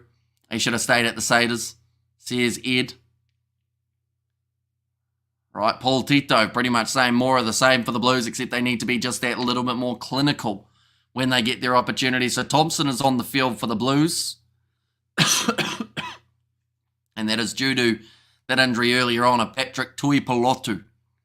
96 tackles have been made already by the Drua. They've missed the 17. They had 22 carries in that first half, according to the official stats, compared to the 85 that we have seen from the Blues. Where did the big number 8 for the Chiefs go? Forget his name. You're talking Luke Jacobson or you're talking Wallace Satiti? Possibly one of those two. It's Big Petty TOK. I think it's knee injury. He did have it coming into this game. A lot of strapping on that knee. So I assume that he'll be all right for next week. And where is Big Red? He's in Japan, I believe. Big Tom Robinson. Come on, the Drua, please. Please score one at least, says Vinny. And they're inside of the 22 now, the Blues. Kicking it downfield, well controlled at the back by Eliza Drua. Cece has the ball on the halfway line. Looks to run it forward and he's tackled by Thompson. Nick very fast on those mauls. Don't worry, Ed Crusaders will be better next season. Says Morne Lagrange. Rotui Solia hits it up for the Drua. They need more possession throughout the second half if they really want a chance of going far. Is Big Red coming home? I think so at the end of the season, but I think he might be going back to Japan afterwards. Unless I'm incorrect there. Now Lamani off to the right hand side for Rotui Solia again. Drua Sisi man, why did you not pass the ball? Says Vinny. Tony Wanga, tackle by Satutu. Cross to Ikaraveri. Bumps off Ricky Riccatelli. Lamani again. Goes to Masaki Donge. This is good face play at the moment for the Fijian Drua. Yes, come on the draw. At least one try. And then you can walk off the field because last try wins. Says debater of everything. Lamani and behind to Ikanaveri. Armstrong Ravola. Goes to Dirialangi. Tries to get back up to his feet. He's tackled by Papali'i. I'm thinking Scott Barrett's still injured. Or he isn't battle hardened. They just haven't played all year. Big Paddy T sounds injured. So Maro Atoja is going to have fun toying with our inexperienced locks. Says Marco, yeah, there's a chance that we see quite a few inexperienced fellows in that lock-in duo for the ABs. The likes of a Tupovai, of course, we know how fired up he can get. Brilliant run here from Celestino Ravatamanda. First try of the match for the Fijian Drua. And they've scored it within 2 minutes of the second half getting underway. And always like that dreadlock. When does the ITM Cup start? I believe it's mid-July, early August is when that one is taking place, or late July, early August. But Celestino Ravatamanda. Weak tackle attempt from Hoskins Atutu. Akiriwani was only jogging.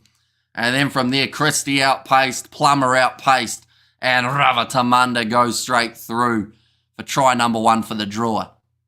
He's coming out through a baby. Says Vinny there. And Tosso Drua Tosso. Says Marco in there as well. But that is the try, the confidence booster that the Drua needed just to give themselves something in this contest. And sleepy time for the Blues says choked awoke. Yeah, much better start to the second half. I wonder if Richie Mo'unga plays ITM Cup this year. It'll be a good question. I feel like he'll be occupied with the ABs though. Kira looking beaten there. Says Anoi. Most points for the Fijian Drua of all time. He's currently second. Armstrong Ravola. Just behind Tite Tella. Kiriwani was only jogging. Yep. He's lazy, that boy, says Marco. And he's missed that one, Armstrong Ravola. So it's going to make the score 22 points to 5 in favour of the Blues. Can you believe it, Hamish? The World Champions, the Springboks, will be in action in exactly 2 weeks from now. That is how the schedule works, yes. A lot of other sides going to be in action in about 3 or 4 weeks' time also. And it's going to be a very different look Springboks team. We've got to remember a lot of their guys, if you're predicting the Bulls and the Stormers to go far in the URC, that means that they will not be eligible for selection for the Boks for that Welsh game. Give Wales their best chance of beating the Springboks. And 2 weeks already awesome, says Anoi. And up the Blues says Ed Smith and hot dogs and ketchup. And of course later on today, in about, I would say, 12 and a half hours time is when the Springboks are actually going to announce their first squad for the competition. Now 45 minutes through, Lamani with the clearing kick. The Blues now with the line out, they're giving it all. All the talent of the world, big, strong, powerful, but lacks the heart and inner mongrel. Kira should probably go run around in Japan. Lazy boy cheer, says Marco. So Wales gets a solid warm-up before Oz, says Annoy. That is true. And Suoli's send-off isn't a good look for his transition to rugby. Says Ed Smith. Now nice pass from Christie. Goes away to Ricky Riccatelli. Ball on the outside. Pitafeta finds Talia. Trying to break through. He's already had 2 handling errors throughout this game for Mark Talia. Oh well, the Boks are playing Wales in 2 weeks. RIP Wales, although they won't have all their players available for South Africa. Any side that makes it through to the URC of the South African teams, their players are ineligible to play for the Springboks for those ones. So they will be available, of course, to play up against Ireland, but they won't be available to play outside of the international window in the game up against Wales. So we will more than likely see a South African side made up of Lions and Sharks players, 2 sides that missed out on the top 8 of the URC. Armstrong ain't kicking well, says Ruth. And second half live, Says Fioretti are currently already 46 minutes through in this matchup. Oops, did I say the wrong word? Heck. Oh, sorry. Says a Vinny in there as well. Wait, which word you talking, Vinny? Currently 61% possession. And 73% territory. 9 penalties against the Drua. They've had a tough first half. They're looking to get back into it now, though. Kimi Valentini puts the grubber in behind. Stephen Petafetta waiting for the bounce of the ball. Goes on the outside to Caleb Clark. Put a grubber of his own. And this one's rolled into touch. It was Peter Gus I was thinking of. Has he retired? No, he's playing in France, I believe. I think he's at Montpellier. Or he's at one of the French sides anyway. I can't quite think of who it is. Maybe Clermont might be where he is. I think the AB's team is getting named tomorrow. I have the inside knowledge. There's Daniel Cox. I mean, the official announcement, of course, is going to be in a few weeks' time. Now getting ready to throw this one in. Nicely slapped away for Ofa Tuangafasi. Good opportunity for Burger Ordendale to play with Damien against Wales. Could be a dangerous midfield combo there between those two. Nice run forward from Tavera Ikanaveri. Fijian Drua back in position. Finley Christie complaining to the referee about not being able to get that ball. Well, it's going to be Masaki Nonge. The Springboks have lots of depth in their arsenal. Just look at the state Welsh rugby. Says Mono Grange, although no one really picked Ospreys to be in the top 8 of the URC. I guess is one bonus to the Welsh. And Dan Caleb Muntz, is he on the bench? He is indeed, yep. He'll be coming off the bench in this contest. Ball is still there for the Drua as they move up to 5 phases. Armstrong Ravola goes across to Osefo Masi. Tackle low by Dalton Papali'i. Now we have got Devanaka Ivan. Our Walsh is unreal. Shame he ate 2 concussions in 4 weeks, says Hanoi. Across to the left again, Armstrong Ravola trying to find that next attacking option here for the Fijian Drua. They are currently back in position. 10 phases in a row. Already have more carries in the second half than they had all throughout the first half, ladies and gentlemen. And that is not an exaggeration. They had 22 carries in the first half of rugby, already having about 25 throughout the second half. Over there, don't forget when you're picking All Black team, Hamish, no tries in 2 years at centre. Says Stuart Moore. Now going off to the left-hand side. Another big run forward for the Drua. Looking to the short side. Lamani tries the little grubber behind. Really did not connect well for him. And Walsh the man, Billy Slater 2.0 and all the way Blues. Defence very disciplined. Says Mr. All-In. The Blues in position now. Stephen Petafetta will kick it downfield. Nicely taken by Armstrong Ravola. Damlamani says, annoying, don't think Rico scored this year. He has not. No, he hasn't scored in 365 plus days. Hasn't scored in over a year for the Blues. Let's kick downfield from Lamani. Taken by Caleb Clark right near the touchline, looking for the kick in behind. And he's put it out on the full. Which will take them right back to around their 22 here for the Blues. They keep on trying to relieve their pressure, and then every once in a while, the mistake comes, and then the Drua get back into there. Shocking, says JYD, and Tarval could have won that breakdown, but stayed still, says Hanoi.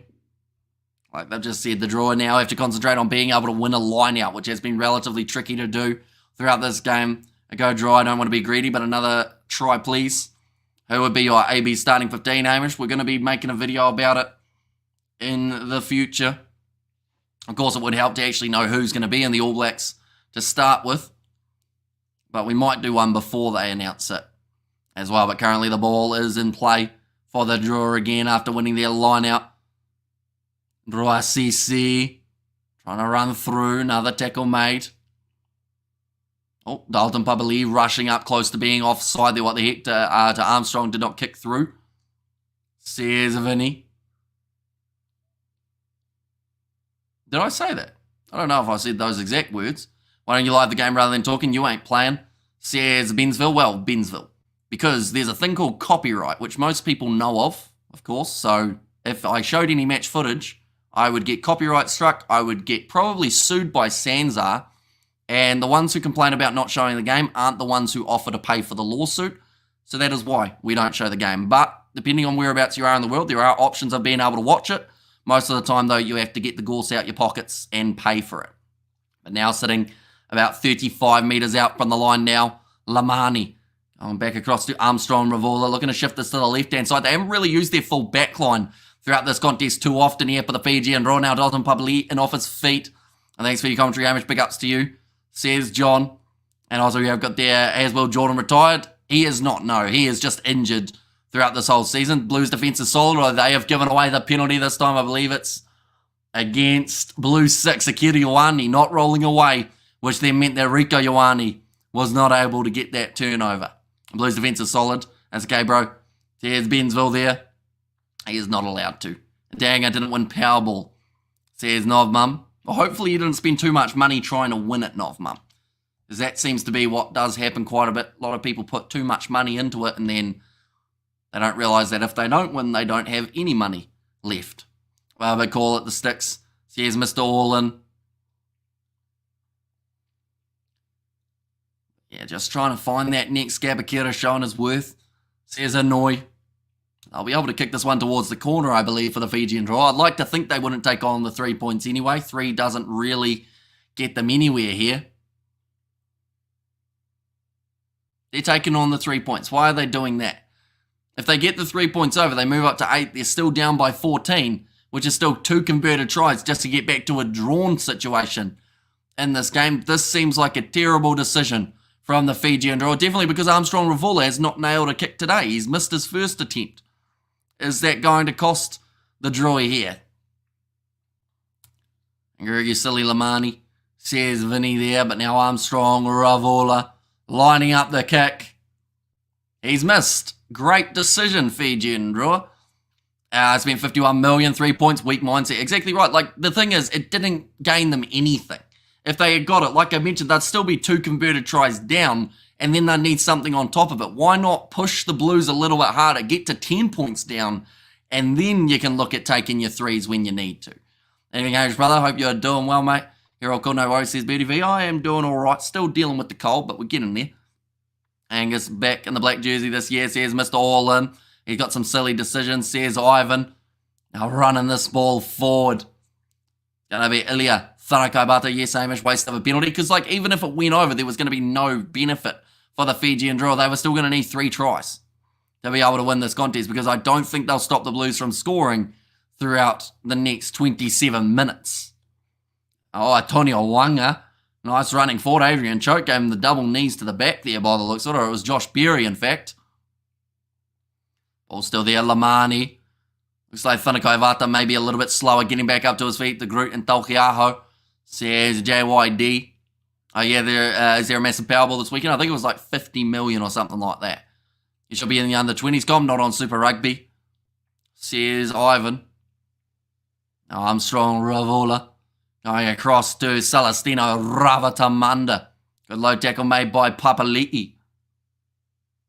Did not want to let that tackle go. Armstrong Ravola inside ball again. Delia Thanakaivata. It was close to the turnover. It's going to be knocked on by Lamani. I mentioned about how I felt like he could end up costing them this game, and I feel like I am right, unfortunately. He's just made a lot of mistakes throughout this game, Lamani. The good news is his discipline has been better than it has been in the past. 3 points is not the answer, Fijian Drua, and you missed the kick as well. Bad call, Drua. Says Monet Lagrange, but good bit of work in the breakdown from Oscar Satutu, then was knocked on by Lamani after the ball popped out the side. It looks like Christie knocked it forward. I think he did after Lamani did. Possession in the second half, though, has been 83% in favour of the Drua. How big Norm getting on? He's doing well. Got himself into the Crusaders Hall of Fame most recently. Talfafunaki looks like he has got a new haircut for the playoff games. So, well, he kind of switch on and off. Says Vinny. Now 25 minutes left in this matchup. 17 points difference between the Drua and the Blues. This currently is the closest quarterfinal that we have seen. Now, I don't know whether or not that is the way that it's going to stay. We'll soon find out. Let's go the Blues. Here's Dewey. We've got another scrum reset here. Nick Berry calling for time off. Which has been your favourite quarterfinal so far? I'll be honest, they've all been pretty average. Because they've just been so one-sided. I hope that this game, if we see the draw lose by less than 20, I'd probably say this one, although at the same time, there has been a very injury-ridden half for that first half of rugby. They're fighting back quite well here, but it's the one try on the board. The sad thing is, I'm hoping that the quarterfinal match between the Brumbies and the Highlanders is going to be the best one. Because so far, I feel like there's not a lot of competition. Bro, who scored first try of the match was Dalton Papali'i. Got the first try for the Blues. The one try coming for the draw was Celestino Ravatamanda. Chiefs done good. Says Tui. Yeah, in terms of performance-wise, the Chiefs probably have been the strongest side, I would say, throughout the quarterfinals. It's just more of the case of, in terms of a competitive, exciting game, we haven't really seen that throughout these few games that we've had. I'm going to bow out soon. This game is too painful, says Vinny. Avies versus England tickets start at $89, says JYD, and they know people will pay money to watch another knock-on from Mark Talia. That is now his third in this contest. Certainly hasn't stepped up on the big occasion. He's throwing the ball at Nick Berry while he's at it. And Papa Lee says Ivan. And Chiefs done good.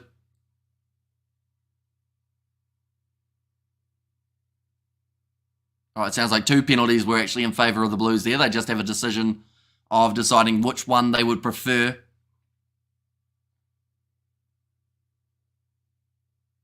Okay, it sounds like they are happy enough with going for the touchline from this penalty here for Harry Plummer.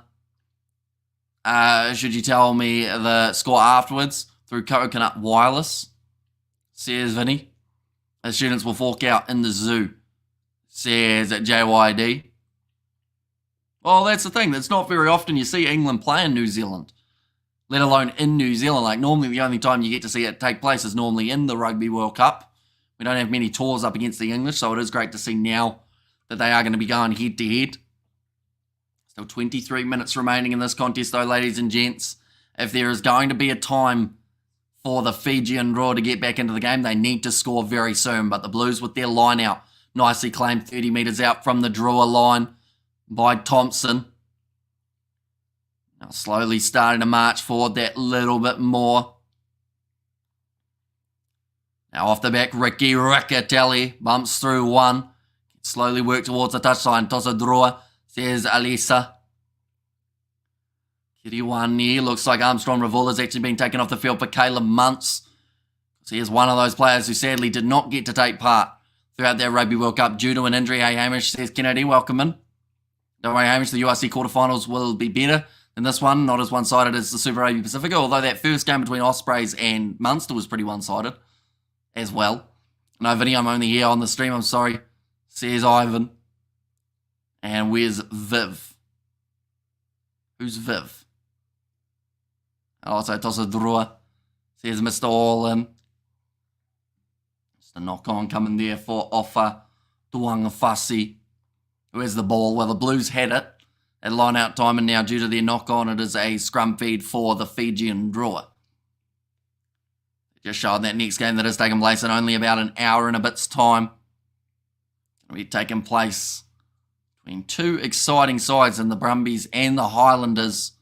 And that'll help determine who is going through to face who. And the quarterfinals, 21 minutes left for the draw. Oh, another scrum reset here from Nick Berry. I'm talking about the points margin, Hamish. Yeah, and the points margin between Munster and Ospreys, I think, was about 20 as well, wasn't it?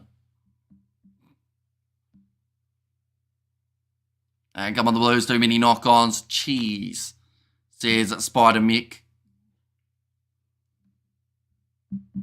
Well, we will go like this and like this. URC, I'm just looking at that score between Munster and the Ospreys. And The verdict is, 23 points to 7, so 18 points difference between those two sides. Now, Frank Lamani, nice running forward there. Just on their 22 at the moment. It's going to be put high by the draw, claimed by Caleb Clark, but it's been knocked backwards. Now it's going to be the advantage against the Fijian draw for a knock on. Kiriwani tackled on the halfway line.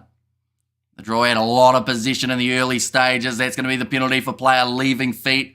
And Tavita Ikanaveri, Taufafunaki takes the quick tap. It looks like Angus Tava, or might have actually been Caleb Clark, has got a bit of an injury at the moment. And it actually looks like there's an injury here for one of the big forwards. I think Natave for the Fijian draw. Now Plummer going across out wide. Mark Talia flicks it on the inside to AJ Lamb.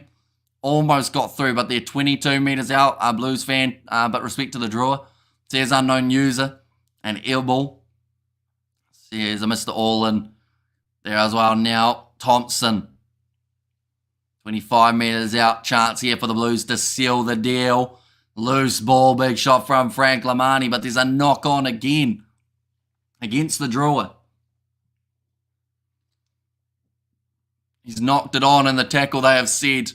My team is in Super 12 before drawer. Comes into the picture is Chiefs. Says Vinny. You're going to see it there. Big setup on Perafeta, and 23.7 is not an 18-point margin, Hamish. It says you are bad at maths.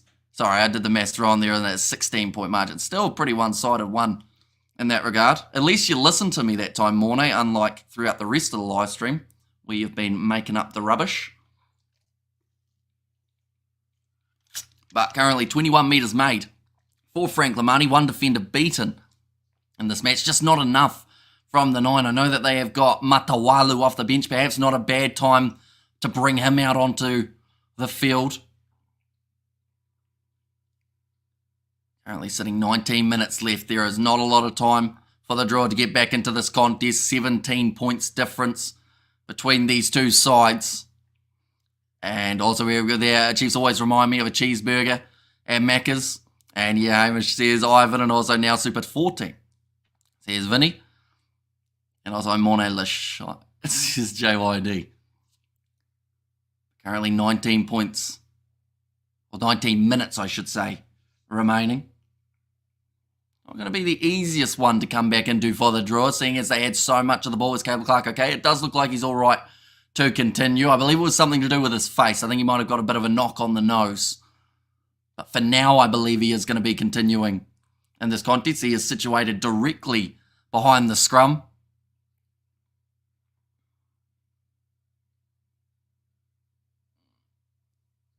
So Frank Lamani looks a little bit perplexed at how that was a knock on against him. Alpha Funaki about to put this ball in. Ask Hamish, we don't have Macca's here. Says Ivan, back when King Carlos had the fake back pass on the ad. I apologise for rubbish talking, Hamish. Someone in the chat just annoyed me. I could say the same thing, but guess who it is? Currently 18 minutes remaining after the scrum reset. We've got quite a few scrum resets throughout the second half. Or was it KFC, says Mr. All-in. What one was it? I can't quite remember. I know that he did a toffee pop ad, wasn't it? Back in the day for Carlos Spencer with a toffee pop, says JYD.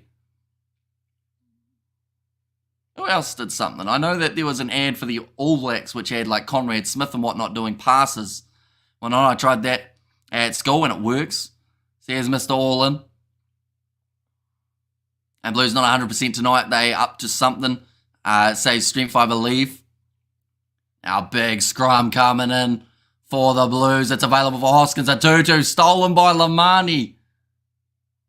In fact, he's gone. No one's going to be able to catch him, but they have said... Right, what's the penalty for here from Nick Berry? I think it's at scrum time, maybe front row coming up. Yeah, they already had the penalty advantage. It was well stolen by Frank Lamani. He actually kicked it up into his own hands where he would have been able, a chance of a breakaway try. Looks like the Blues are once again going to kick this one towards the touchline. I wasn't that KFC, says Scott Dawson. Could have been. Like I said, Frank Lamani, please stay focused, young man. Just enjoy the game. Says Vinny.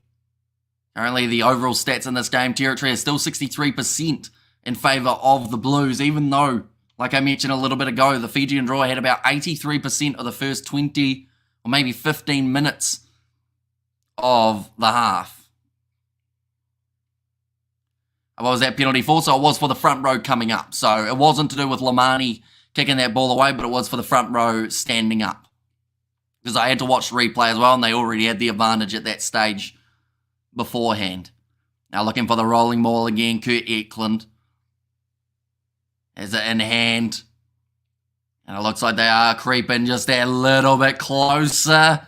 And they are over. Nick Berry's crawling forward, and they have got themselves the try once again. I wish you do not annoy me. You are entertaining commentator, says Mono. No, I was saying like vice versa. Without you trying to put the words in my mouth, so you were annoying me. And they had the KFC gravy train, and Carlos was the host. And had they used the TMO, yeah, Amy? Maybe for that first try of Dalton Papali'i, but other than that, I don't think they've had to go to the TMO throughout the rest of the contest. But it was a good rolling maul for the Blues. They got within a couple metres, and it was only a matter of time until they fell over the try line. And Kurt Eklund, man, who reaps the rewards, eventually finding the grounding in the middle there. Nick Berry done very well to be able to find it. Now, this might be just about the end of the game for the Fijian Drua. They are down by 22. The kick still to come for Harry Plummer.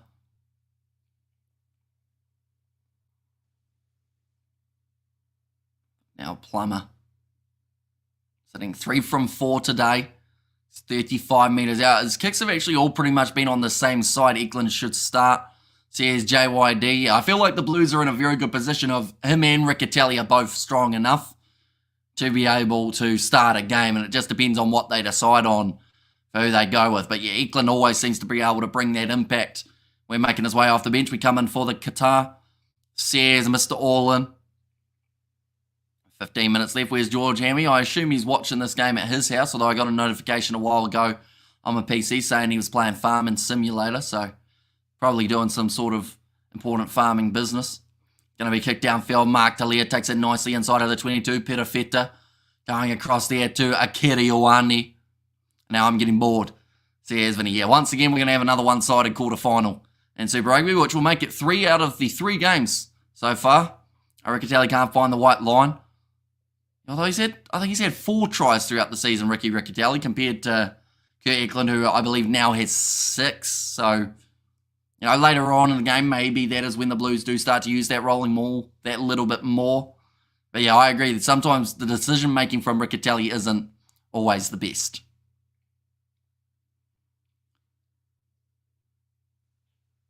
"14 minutes left. Now just saying there, if the Highlanders manage to win their game up against the Brumbies, that's not straight from the Fijian Drua. Oh, I know you, then I apologise sincerely, says Morne Lagrange.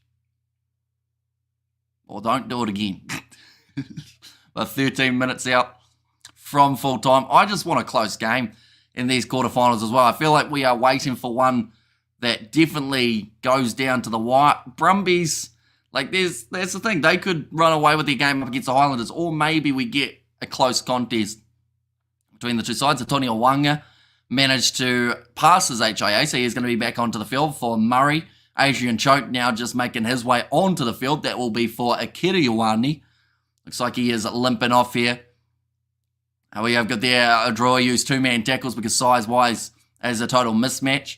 Says Luke, I mean the scrum feed, or like the scrums, an 88 kg for the Blues in this matchup, which is absolutely massive. Wins the Landers game that is taking place in exactly 1 hour's time, 9:35 p.m.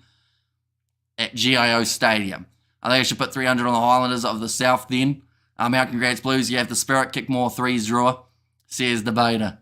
And there's right, and yeah, they'll be looking back at that decision of trying to take on a 3 when you're 17 down, and it probably won't I won't make them feel that great about the decision making. Anyways, thank you so much, Hamish. You're the best.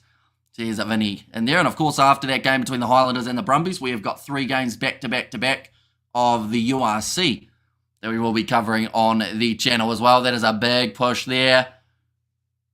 And too much movement, bro. These Highlanders could be a close one. What is your prediction for that match? I just hope it's close. Like, I'm not going to pick who's going to win it. The Brumbies are the favourite. The Highlanders are the underdog. But I just want a game to be split by less than 10 would be nice. Or else it just pretty much backs up what we've said the whole way through, which is they shouldn't have 8 teams go through to a quarterfinals in a competition with 12 teams. We got, for me, it would be Aiden Ross, Cody Taylor, Ofa Toingafasi, Josh Lord, Wallace Satiti, Tupavai.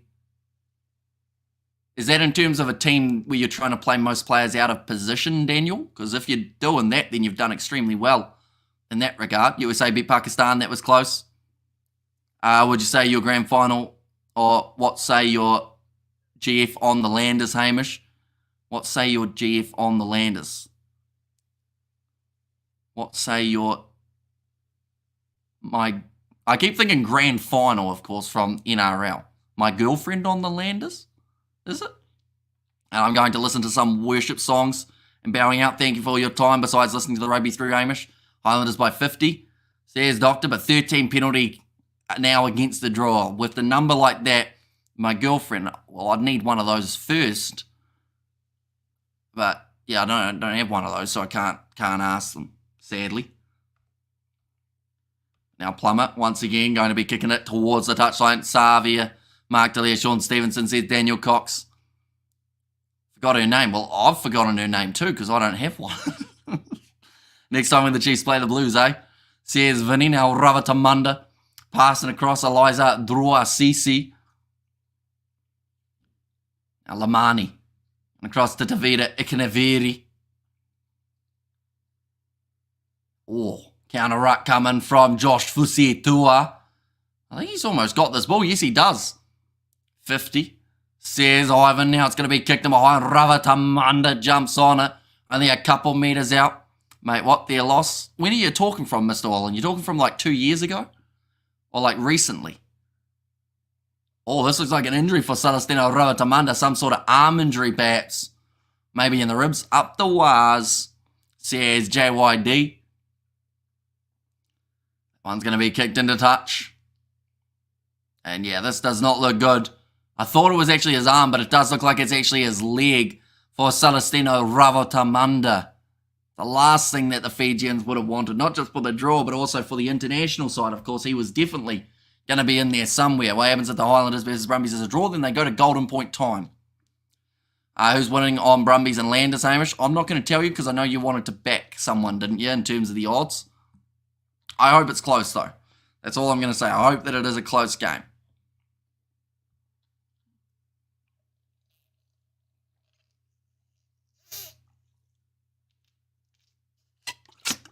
By Drua, said Daniel Cox. And 3 is no finals or no draw in finals. Says no mame, Dr. Howe's Winnie. Says JYD. Right, 10 minutes remaining in this matchup now. Harry Plummer will be making his way from the field. And better luck next year, says Daniel Cox. Cole Forbes makes his way on. If they draw, they should both be eliminated, says Doctor. Right, time is back on. Nick Berry saying that is a good gap between the two line-outs. And yikes, talk to me. What is the crowd like? It's a decent crowd at Eden Park. Of course, there is a chance that we see them playing at home next week. In fact, the more than likeliness that they will be playing at home with a 24-point lead with 10 minutes remaining. Tolfa Funaki trying to rip that ball out of the back. Funaki has been told to use it. Dropped by AJ Lamb. And now it's going to be the scrum feed for the Fijian Drua. Go the Blues, says Peter Nico. AJ Lamb, he hasn't had the best day with the handling. In fact, to be fair, a couple of the Blues players have been struggling with holding on to the ball, one of which being Mark Delia. I think he's actually dropped the ball more times than he has held it. Just showing there. Saturday, 6th of July, New Zealand versus England. Going to be taking place. I wonder how many won Powerball. Says Novmum must be a house party in Auckland tonight. Says Mr. All in there.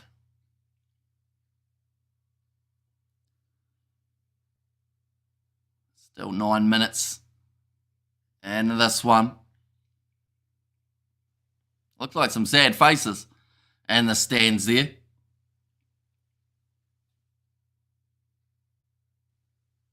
Auckland Mayor watching on for this game as well. They've just said my other 15 would be Cole Forbes.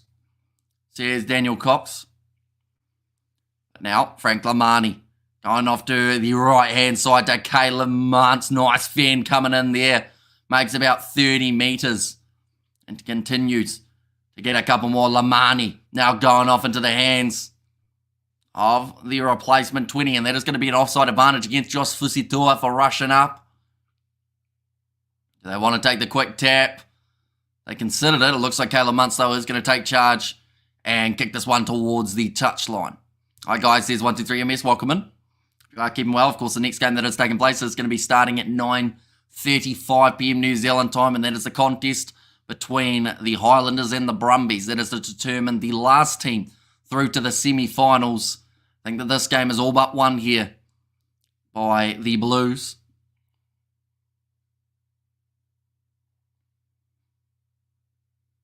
And JYD, that's why you wear the skirt, and Highlanders will win, says Alfika there. Now it's a real Tungi Otama. Ready to throw this one in, nicely claimed by the drawer. Front four from Thanakai Vata. Caleb Clark was looking for the turnover. He's decided to drop a knee on top of the replacement prop there. And they will go back for the penalty. Lamani takes it quickly, but Nick Berry says you were 2 inches in front of the mark. So you're not allowed to take it quickly. Disagree, Brumbies will win. Says Daniel Cox. Now Caleb Muntz again will kick this one towards the touchline. It's a very good kick. I thought it might have almost gone dead. Spectators are sleepy throughout this match. And best in your next game, Blues. I better like next time, Drua. Vanaka Hamish says Toops. And as I as Drua ever made the second game in the playoffs, they have not. No, they were knocked out in the quarterfinals last year, but the fact that they have made the quarterfinals 2 years in a row, I feel like is a massive credit to the side. Moana Pacifica, of course, still trying to chase their first quarterfinal spot. They haven't been able to do it yet, but perhaps we will see them get there next year. Frank Lamani now has that ball. It's been slapped out of his hands, and that is a knock-on from Lamani. He's complaining that he had the ball slapped out of his hands. Oh, the voice is starting to struggle. They've got it as hit the arm. I think the replay might possibly show otherwise here. Sell it to me. Why would they win? Says Mr. Orland. Lamani is frustrated. Did he slap? No, he's just slapped the ball. Angus Ta'aval. Straight out of that ball. Nick Berry says he reckons that's a clear knock-on. Yeah, slapped out of his hands. Probably should have been in favour of the drawer there.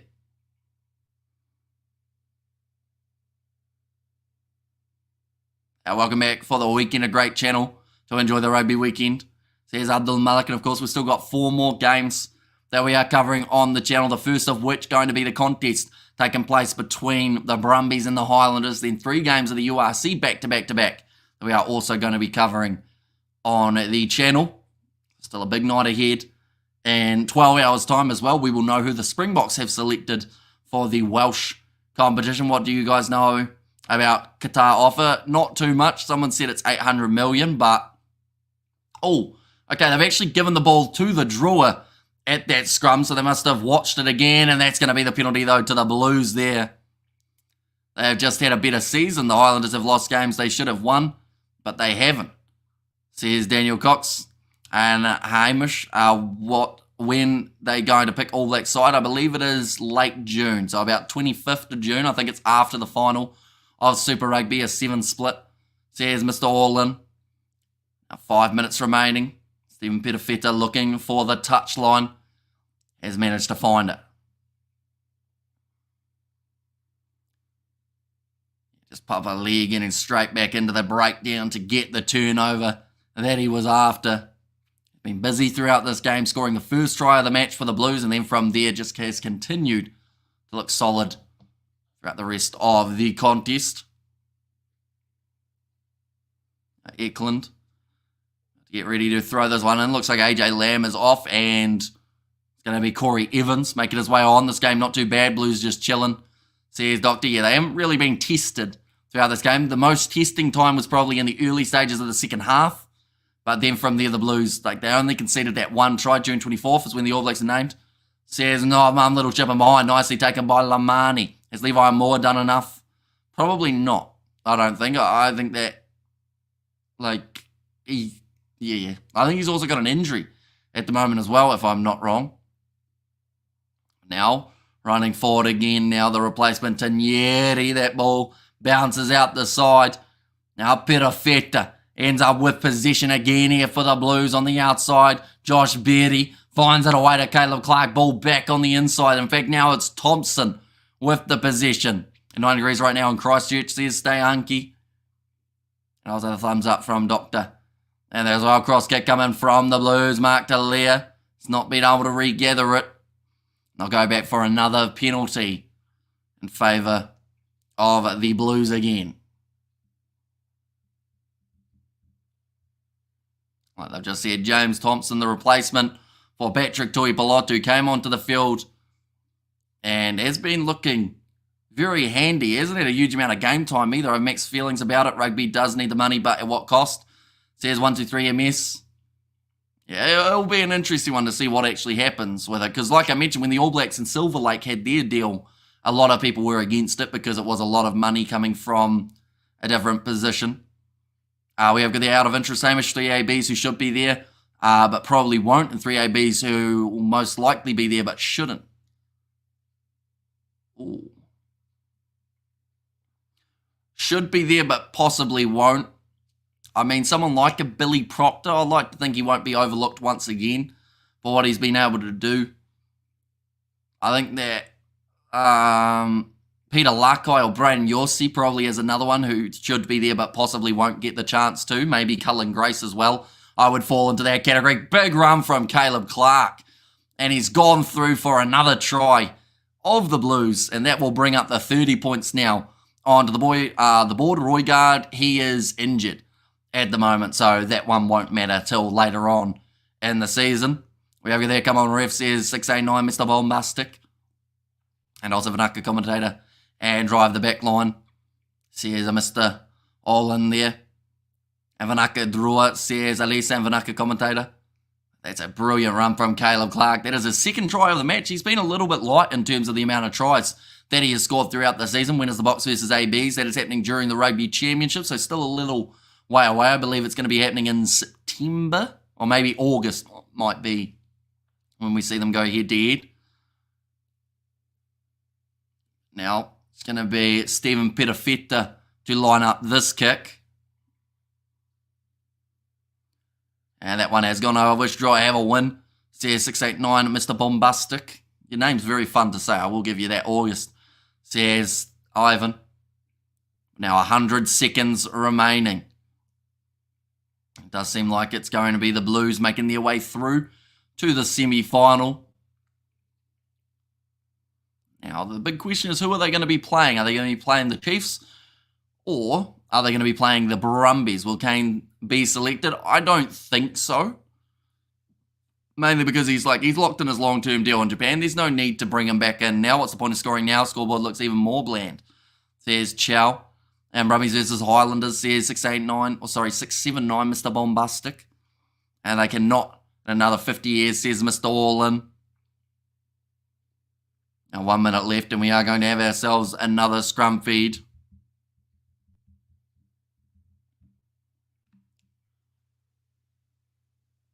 And Mr. Bomberklutz says, stay hunky. Doesn't look like too many smiling faces in the coaching box for the Blues. The Springboks versus All Blacks, 31st of August and 7th of September.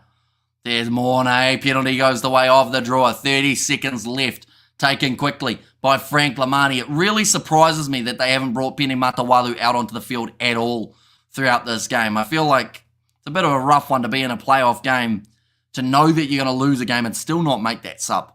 And Crusaders versus Drua 49-8. Blues versus Drua 36-5. Here's Mr. Bombastic. Now Caleb Muntz back across in behind Kimi Valentini. Nice stepping from Osefo Masi. Only 3 seconds left on the clock now. The Blues want one last turnover. Question is, can they get it? Close out this game without too many troubles whatsoever. Another tackle made on Celestino Ravatamanda. I thought that he had a serious knee injury earlier on, but it does seem like he's all right to be able to continue. Last try wins, says Blues and 8, and I miss the Rebels. Yeah, it will be interesting next season. That's going to be stolen by Dalton Papali'i. The Blues have got the ball back into the pocket. Taufa Funaki will kick it into touch. And that is the end of the contest. 36 points to 5. And the Blues have made their way through. If you've not been keeping up this season, Crusaders not in the playoffs, I feel like you're going to go on about that all the way through to next year, aren't you, Daniel? And I guess it's the first time in about how many years that you're going to be able to actually say it. So, I guess go for it.